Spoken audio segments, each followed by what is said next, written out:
법무부 장관님. 예. 의사일정 제3항 제1항 형사소송법 일부 개정 법률안에 대하여 질의를 드리겠습니다. 지금 우리 형사소송법 260조의 모든 사건의 고소인 그리고 소위 이제 직무유기나 직권남용 법원, 검찰, 경찰 공무원들의 불법 체포, 불법 감금, 폭행, 가혹행위, 비사실 공표 등에 대해서 재정 신청권이 인정되어 있죠. 그렇습니다. 이 재정 신청권은 검사의 불기소 처분을 전제로 해서 법원에 검사가 불기소한 것이, 그러니까 기소를 하지 않는 것이 적법하냐라고 이제 법원에다가 심사를 요청하는 권한이죠. 예, 그렇기 때문에 지난 검수완박 법 이후에 충돌이 생겨서 예. 이 모순되는 결과가 사실상 현실에서 발생하고 있습니다. 예, 그런데 이게 이제 형사소송법을 지난번에 검수완박법, 죄송합니다. 검수완박법에 대해서 그 형사소송법을 개정을 하면서 검사의 처분권, 그러니까 경찰에서 수사한 사건에 대해서 경찰이 불송치 결정을 하면 검사가 처분할 수 있는 기회 자체가 사라져 버렸죠. 예, 그러니까 재정 신청 자체가 원천적으로 봉쇄되게 됩니다.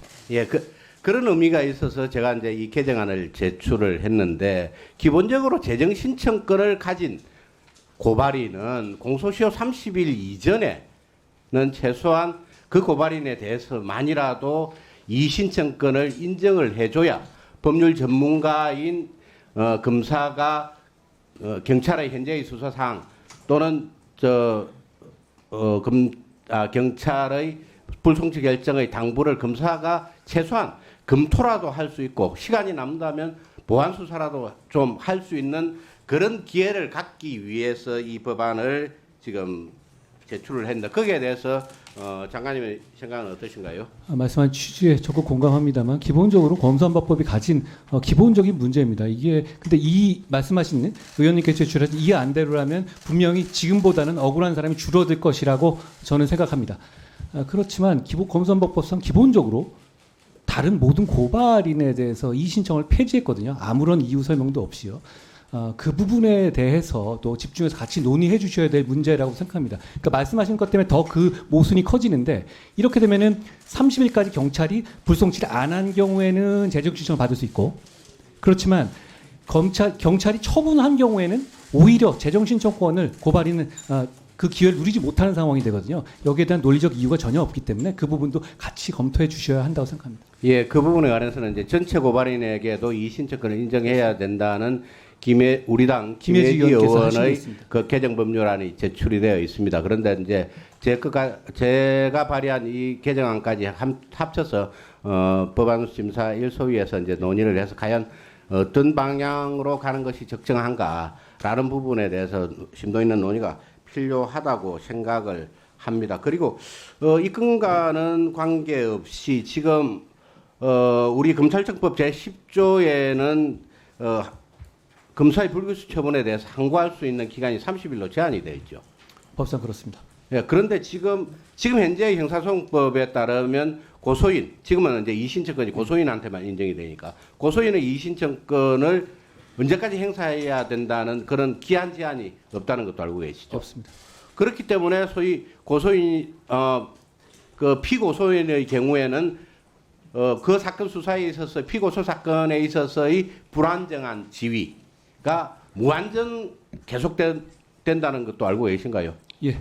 그건 예를 들어 가지고 검찰의 불송치 결정이 있고 경찰의 불송치 결정이 있고 난 1년 뒤에도 그걸 다시 이신청을 할 수 있는 그런 상황이 됩니다. 법률상 그렇습니다. 예, 그렇기 때문에 이 소위 검찰의 항고권을 30일 이내로 제한하고 있는 것과 마찬가지로 형사소송법에서의 고소인의 이신청권도 일정한 시일 이내로 제한해야 된다는 데 대해서 장관님 생각은 어떠신가요? 예.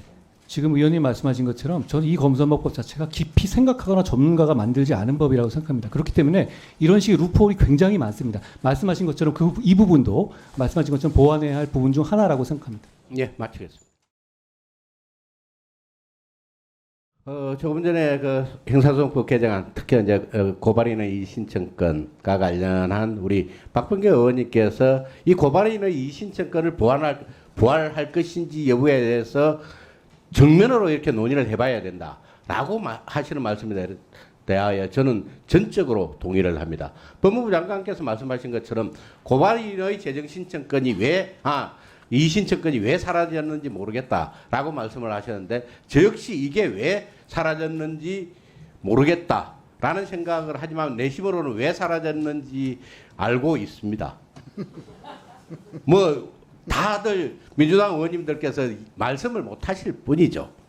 그렇게 지금 소위 그 장관께서 말씀을 하시면서 사회적 약자에 대해서는 시민사회단체에서 이제 고발을 대행한다라고 말씀을 하셨는데 맞습니다. 지금 장애인이라든지 장애인 학대 사건, 아동 학대 사건 등에 대해서는 장애인 단체라든지 아동 보호 단체 등이 사실은 고발을 대리를 합니다. 그 당사자는 고발할 수 있는 측면이 조금 부족하기 때문에 그걸 도와준다는 측면에서 고발을 하면 이 고발인들에 대해서 이의신청권이 인정이 되지를 않거든요.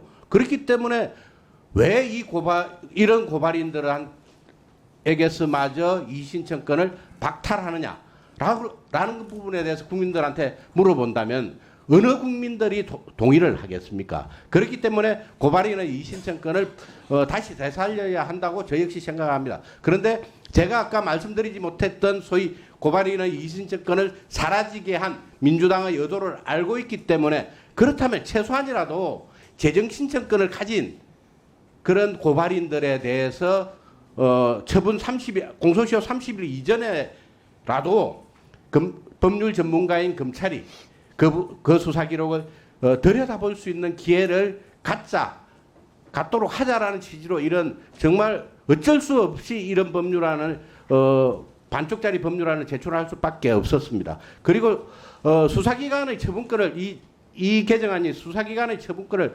박탈한다라고 말씀하셨는데 거기에 대해서는 이제 그런 사례가 있다고 법무부 장관께서도 말씀하셨고 특히 거기에 덧붙여 가지고 선거법의 경우에는 검사가 공소시효 10일이 될 때까지 처분을 하지 않으면 바로 재정신청을 할 수 있습니다. 이것도 역시 검사의 처분권을 박탈한 거죠. 그리고 특히 선관위의 경우에는 선관위가 고발을 하고 나서 3개월 이내에 검사가 처분을 하지 않으면 바로 또 재정신청을 할 수가 있습니다. 이것도 역시 수사기관의 처분권을 박탈하는 제도입니다. 그런데 선거법의 경우에는 단기 공소시효가 인정되기 때문에 이렇게 선관위의 경우 3개월 제한을 뒀지만은 제가 제정하는